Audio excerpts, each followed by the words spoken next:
Hello guys! Magandang araw sa lahat. Ngayong araw na ito ay pupuntahan ko yung park na may sinasabi sila na may mga ibon daw doon. Kaya pupuntahan ko yun, malapit lang ito sa amin, yung Admiralty. Admiralty Exit B or Exit C1. Tapos Pacific Place, diretso lang po kayo. Akyat kayo dito sa may escalator.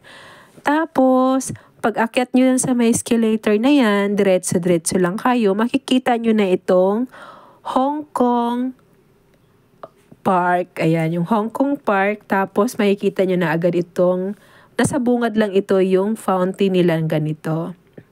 So guys, ito yung mga ibon nila dito. Ang ganda ng mga ibon nila. Ang gaganda ng mga kulay ng mga ibon. Tapos meron din sila ditong pa falls. Ito yung falls po nila dito. Man-made lang po ito. O, diba? Ang cute. Diba? Parang totoo talaga siya na ano. So, yan guys. Ang gaganda. Ganda. Tapos, ikot ko lang kayo ha. Ayan. Ikot ko lang sa mga view dito sa park. Di ko na siya isa-isahin sa inyo. Basta tingnan nyo na lang kung gaano ito kaganda dito sa loob ng Hong Kong Park. So, may mga isda din po sila. Iba-ibang klaseng isda. Merong mga pagong. Meron ding mga unggoy. Ayan. Tapos, yun, natawa ako. Aray ko, naubo ako. So, wala na. Tapos yun, ikot tayo doon. At dito kasi yung makikita ninyo, ito yung pagpasok mo sa mga ibon. Yung kanino nakita yung ibon, dito yun. Pagpasok nyo dyan, pasok lang kayo.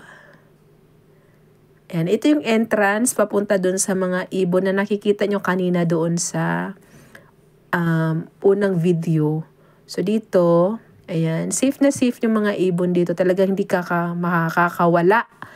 Dahil as in talagang, ayan, doble-doble pa talaga yung kanilang pintuan. So ito na yung mga ibon dito guys. Ayan, malaki-laki po naman ito. Ikot lang kayo niyan. Ayan na, di ba? Ang ganda. Ito na yung mga ibon kanina. Ang cute. Sinubukan ko siyang pinapalapit sa kamay ko para sana gusto kong papatong siya sa kamay ko pero ayaw niya. Umiwas siya. So yun, ito pa yung mga ibon, di ba? Ito yata, di ko alam kung parrot ba to. Kasi tinatanong ko siya, hello. Akala ko sumasagot. Hindi naman sumasagot. Kaya, parang feeling ko parrot naman talaga to, di ba? Di lang siguro marunong magsalita. Tapos ito pa yung ibang klaseng ibon, parang kalapate. Marami pang mga ibon dito na sa ano, hindi ko lang kasi malayo kasi sa camera, hindi ko na ma-zoom. Lumalabo pag pinag-zoom ko. Ayan yung isa pang ibon. Ayan pa yung iba. Tapos yun. Ayan, madami pa po sa dyan. Yung iba kasi naglilipad-lipad, hindi makukuhaan ng picture. Tapos iba, ito na naman tayo sa isang area dito sa park. Ayan, may mga rebulto-rebulto na hindi ko alam kung ano yan. Hindi ko na binasa kasi nga, nagmadali na akong iikot. Kasi pupuntahan ko pa yung iba pang place. So, naglakad ako papunta doon. Hinahanap ko yung iba pang area nila dito sa park. Ikot lang ako ng ikot. Hanggang ngayon yung andyan. Ayan. Meron din silang paganyan.